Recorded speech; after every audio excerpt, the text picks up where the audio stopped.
Bonsoir, il est 19h, nous sommes le mercredi 8 juillet 2021, vous êtes au bon endroit. Le journal d'information de la première, voici donc ses titres.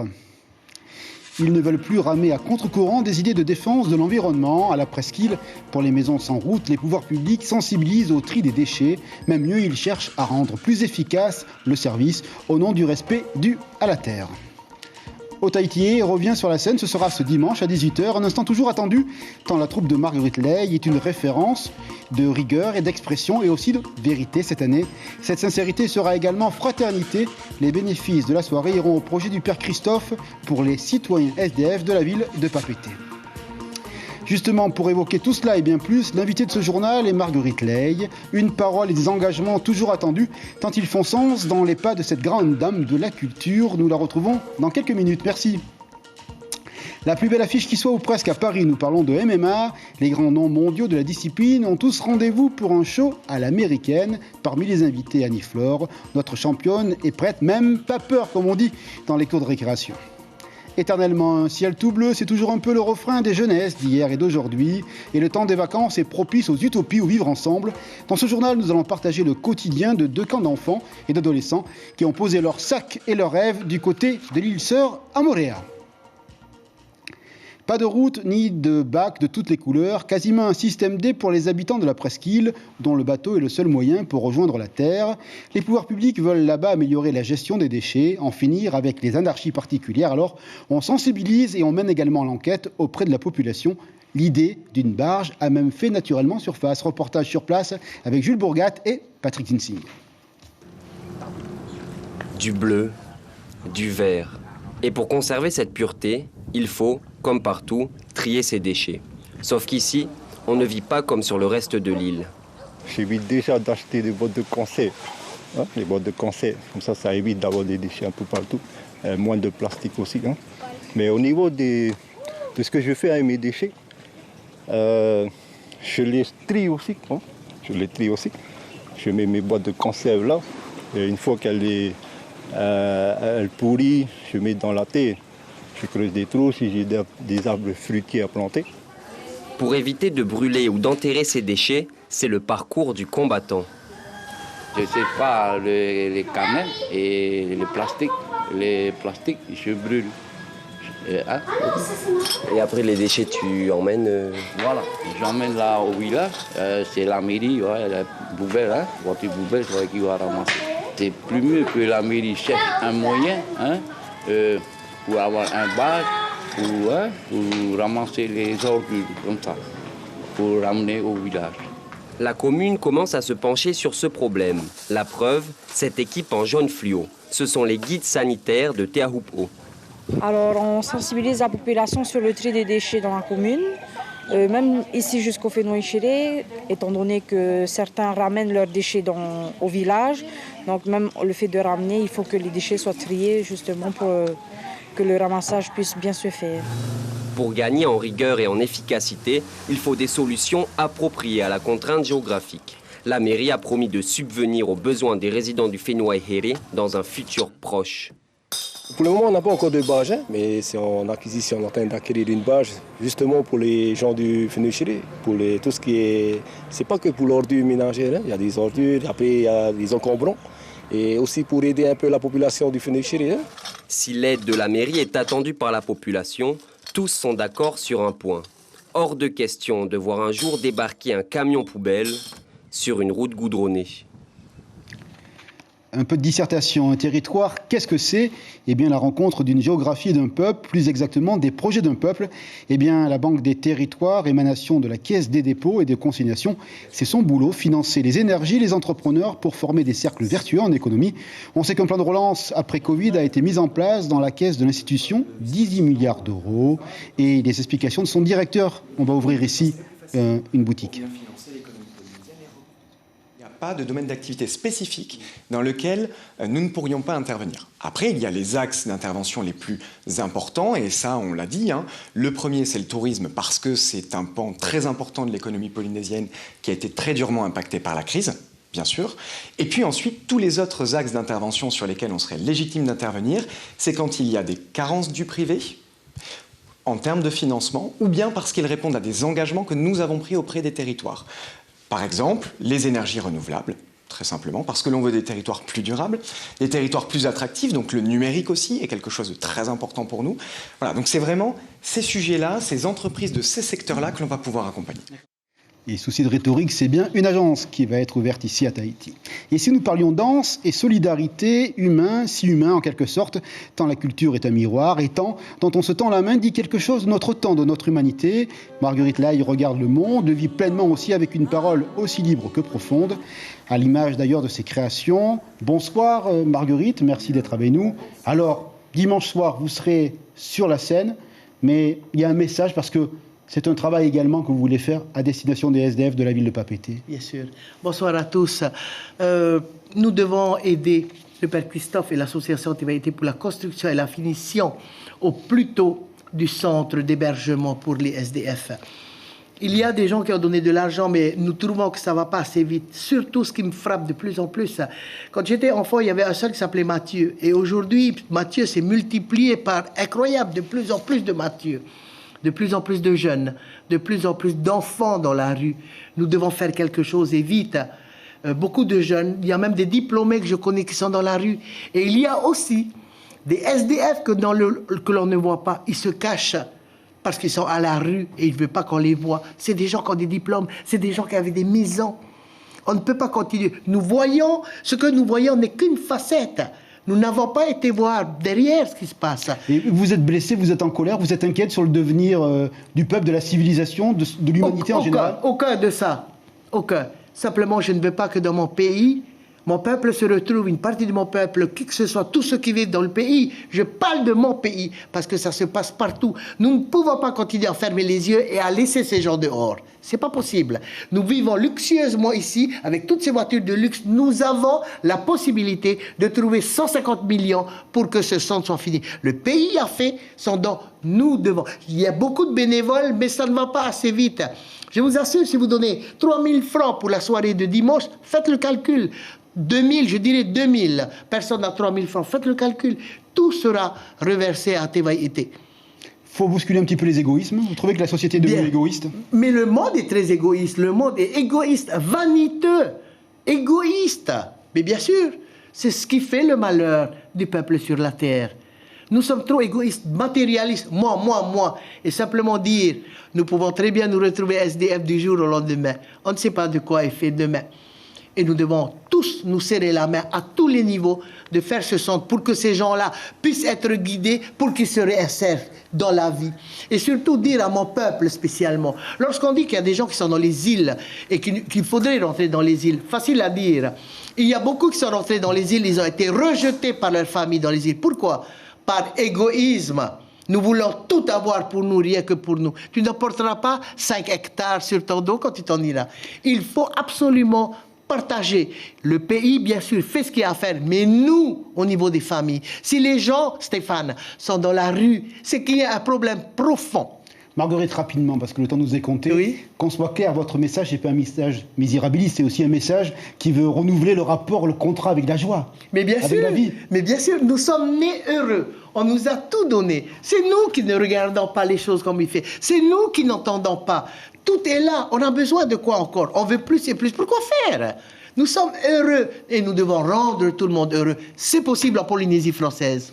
Donc, à dimanche soir, nous espérons remplir, pas pour Tahiti, j'ai pas besoin de publicité, mais pour vous appeler au bon cœur. Nous devons donner que la demande de Dieu soit entendue pour aider tous nos frères qui sont dans la rue. Donc dimanche à Tuata, avec le groupe Tuakura en ouverture et en clôture au Tahiti. À 8h30, vous êtes chez vous avec votre verre, votre cigare, tout ce que vous voulez, mais je vous assure, ça vaut le coup. Faites ça de votre plein gré. Faites ça avec votre cœur. Ne faites pas ça si vous n'aimez pas au Tahiti. C'est pas grave. Faites-la. Faites ce geste pour tous ceux qui sont dans la rue. Le Seigneur vous le rendra bien. Merci Stéphane. Merci beaucoup. En plus, vous faites bon travail pour les annonces. À très bientôt, à dimanche soir, donc sur la scène. Merci pour votre joie et votre sourire. Elles vont bientôt rentrer sur la scène, le monde en grand, les couleurs vives, le stress qui, se taisant, fait exploser les talents. Toata, dites ce nom et faites danser vos expressions. Poussez le rêve jusqu'au dernier son. Le festival Tahiti Tiamai reprend. 2 troupes des îles sous le vent ce soir et demain. Leurs coulisses se sont ouvertes pour laisser voir tout un enchantement. Allegria, Allegria. Reportage avec Aline Liénard et Mirko Vanfo.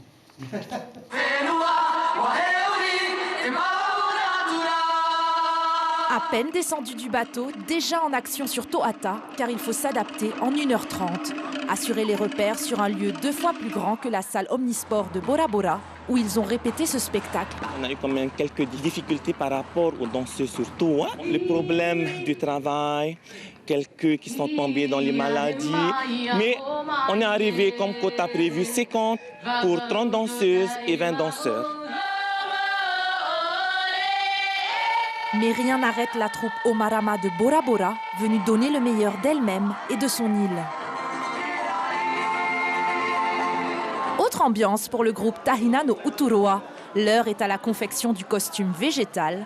Auti, Fougère et Riri sont arrivés par bateau en provenance directe de Eyatea. Chaque groupe, ils font des tailles. L'autre groupe, ils font les chapeaux. Voilà. Si d'autres garçons n'ont pas encore fini le chapeau, la taille, il y a d'autres qui peuvent finir avec. Oh, ils sont là à aider entre eux, quoi. Ma langue reçue en héritage et sa transmission, un thème et des textes de chants composés par Noéline Ihorei, afin que le Reo Tahiti retrouve sa place auprès de la jeunesse. Non seulement j'écris, mais en plus j'explique les mots, parce que chaque mot en tahitien a un sens. Donc il faut bien comprendre le sens pour pouvoir travailler après le thème, l'histoire, la danse, la gestuelle et tout le reste avec les pas pour la danse. Le Reo Tahiti, je l'ai reçu en héritage. Et donc la transmission, plus facile pour moi de faire du Reo Tahiti avec tous les enfants, toute la jeunesse qui veulent venir avec nous. Et pour certains danseurs, c'est la découverte de Tohata. Et depuis tout petit, j'ai envie de danser. Et quand tu es petit, il y a la honte qui t'en empêche, les moqueries des gens à côté. Et plus tu grandis et plus tu t'en éloignes. Et j'ai vraiment voulu me rapprocher de la culture, ne serait-ce que par la langue, à travers la danse, etc. Pour d'autres, ce sont les retrouvailles avec la grande scène de la capitale. Nous, on fait comme si on allait pour un concours. Chez nous, à Eyatea, ça a toujours été comme ça. Avec Tahina, on se surpasse. Ce soir, ils sont 65 à danser et à partager notre culture, accompagnés de leur orchestre de 24 musiciens. Là aussi, un message de la joie. Le MMA en lettres capitales, en grand donc, pour une affiche qui fait déjà frémir la France dans un lieu chic et choc, le Paris Défense Arena. Des beaux noms à l'écho international dans cette constellation d'étoiles. Et surtout, la Polynésie avec Annie Flore, notre championne est prête au combat. Du courage, en veux-tu, en voilà. Comme on disait dans les romans, à nous de Paris, Ayata Tararu et Leia Zeloma pour ce récit métropolitain. Elle vivra l'un des plus beaux moments de sa carrière dans la plus grande salle de France et devant 1000 spectateurs. C'est la plus grosse salle où j'aurais combattu quand même. Bon après la cage, ça reste la cage quand même. C'est balèze. Annie Flore signera-t-elle un 4e succès demain soir? L'épreuve promet néanmoins d'être spectaculaire. Face à elle, Stéphanie Page, une athlète calédonienne qui, malgré une pause de 2 ans, compte 6 combats professionnels à son actif, dont 5 victoires. Mais rien n'impressionne notre Aito. Déjà bien assise dans la discipline, des techniques, elle en possède, de l'entraînement, elle en a, 3 fois par jour, 6 jours par semaine depuis 4 mois. Et son secret de réussite, c'est savoir s'adapter en toutes circonstances. Quand on va faire un match d'échecs, on ne dit jamais ce qu'on va faire, quoi. Mais bon, non, effectivement, on prépare chaque combat, en fait, tu te prépares pour un adversaire spécifique, d'une façon spécifique, avec un game plan. Après, un combat, tu ne sais jamais comment ça va se passer, hein. Tu ne sais jamais comment ça va tourner, ce que l'autre va faire. Donc voilà, il faut être... je pense que c'est là, après, que ça fait la différence entre un très bon combattant et un simple bon combattant. C'est que tu sais t'adapter quand tu es dans la cage. Demain soir, 80 pays pourront admirer les Free Fight, une visibilité dont pourrait bénéficier la Polynésie cette année. L'objectif, c'est d'aller dans la plus grande salle là-bas et de faire en sorte qu'on est rempli à guichet fermé et qu'on passe un bon moment de MMA tous ensemble. Dans cette arène, 6 fight cards, le choc Annie Flore et Stéphanie Page en 4e position. À vos agendas, Jean du Fénois, car si tout se passe bien, l'événement Hexagone MMA, c'est son nom, pourrait se tenir au mois de novembre prochain ici, en Polynésie. Donc une affaire À suivre, on voyage à Takaroa. Il y a un peu les effluves des grands événements, une joie dans l'air, le parfum capiteux des belles rencontres, bref, un sentiment de l'exceptionnel. Plus de 200 rameurs sont attendus sur l'île. Ils viennent des Tuamotu. La Raimana Rice, en bon anglais, a posé sa 10e affiche là-bas et cela fait du bien. Reportage avec Punatoti.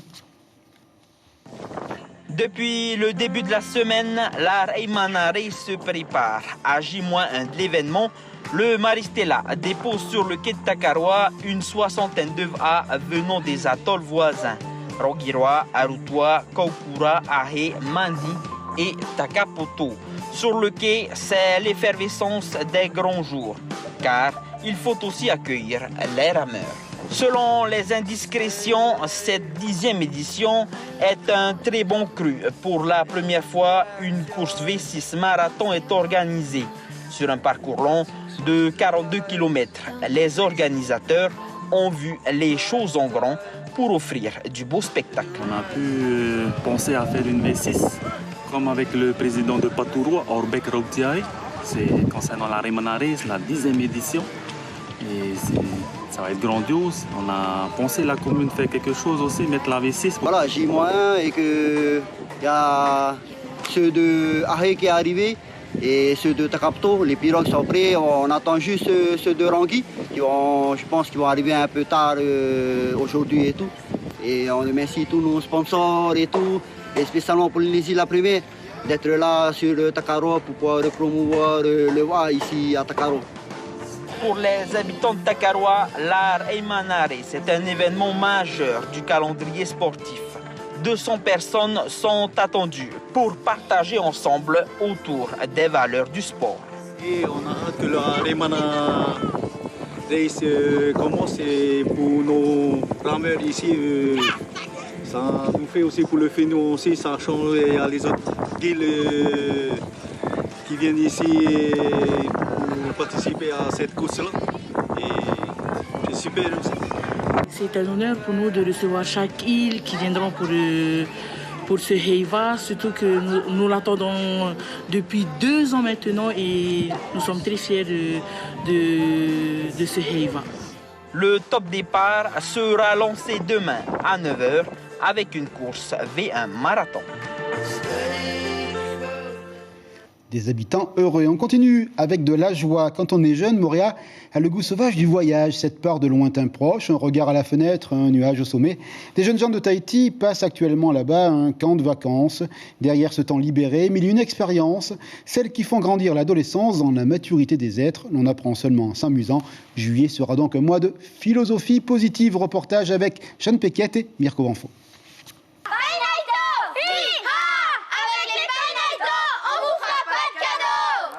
Des mots aux actes, il n'y a qu'un pas. Et une fois celui-ci franchi, la cinquantaine d'enfants se réjouit.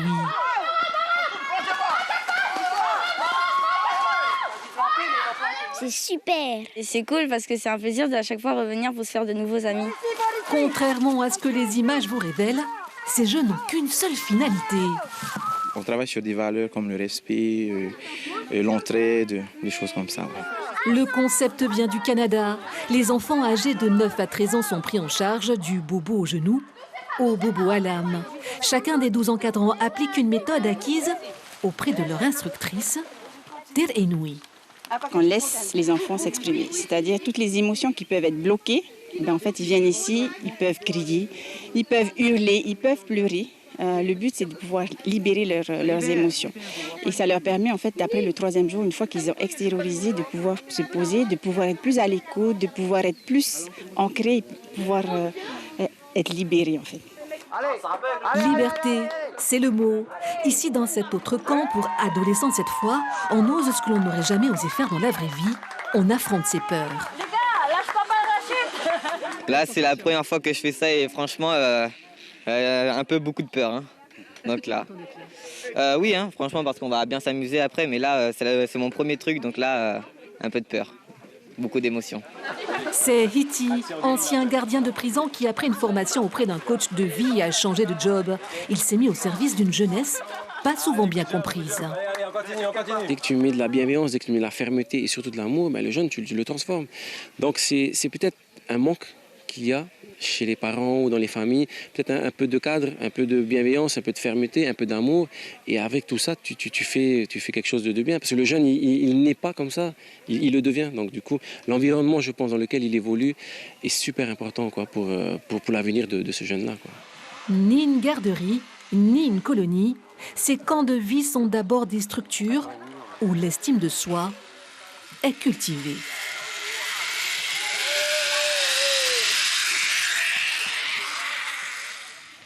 Décidément, un journal plein de bienveillance et de bonnes nouvelles ce soir sur la première. On vous rappelle l'information principale de la soirée. D'ailleurs, elle a trait avec le rendez-vous de demain. Annie Flore à l'affiche demain pour ce qui est la plus belle compétition de MMA jamais organisée en France. La fine fleur internationale de la discipline sera là. Cela se passe à l'Arena de la Défense à Paris. Comme disent les jeunes, c'est un truc de ouf. On espère que Annie Flore va briller de mille feux. On n'en doute pas, on l'a vu dans le reportage. On va regarder ce qui nous attend sur les écrans de la première, juste après ce journal évidemment de la danse avec le festival. Série américaine Elementary, puis Je vais mieux, un film français, à l'image d'ailleurs des informations que nous vous avons données ce soir.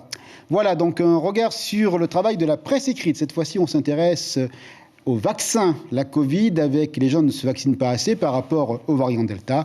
Et du côté de Tahiti Info, les responsables identifient sans aucun doute la personne qui est venue ici avec ce variant Delta qui se dissémine de façon exponentielle du côté du territoire européen. Merci d'avoir été fidèle au rendez-vous de la première. Comme tous les soirs, nous terminons en musique et en danse. Merci de votre fidélité. Belle soirée sur la première. À bientôt.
Retrouvez ce programme en replay sur notre site internet.